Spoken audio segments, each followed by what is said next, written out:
Nú ætlum við að skoða veldi með veldisstofninum 10. Þegar við erum að tala um að veldisstofnin sé 10, þá erum við að tala um 10 í einhver ákveðnu veldi.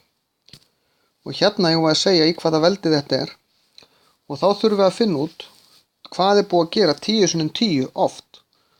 Og þegar við margföldum 10 við einhverja tölu, þá bætist alltaf 1 0 fyrir aftan. Og hér er búið að bæta við sem sagt 2 rúllur, þannig að þetta er 10 sinnum 10 sem er 10 í öðru veldi, af því að búið að margfalda það 2 sinnum saman. Ég þarf ekki að skrifa 10 sinnum 10 alltaf, því að þegar ég er búin að átta mig á því, já, þetta er bara spurning um að telja núllin, þá tel ég bara núllin. Hérna eru 1, 2, 3, 4, 5, 6, 0, 10 í sjötta. Hérna eru 1, 2, 3, 4, 5, 6, 7, 8, 9, 10, 11, 12. Þetta er 10 í 12.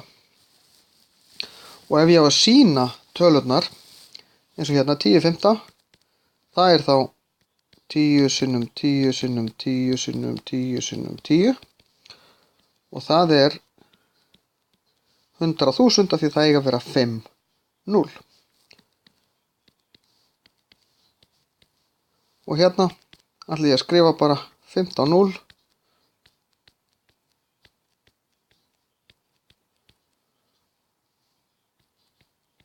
Það er oft venja að skrifa 0 svona saman, 3 og 3 saman. Það þarf ekkert. Það má skrifa þetta allt í belg og byðu, það er bara auðveldara að lesa þetta svona. En þegar við erum með 10 einhverju veldi, þá er þetta fyrst og fremst spurning um að telja núllin.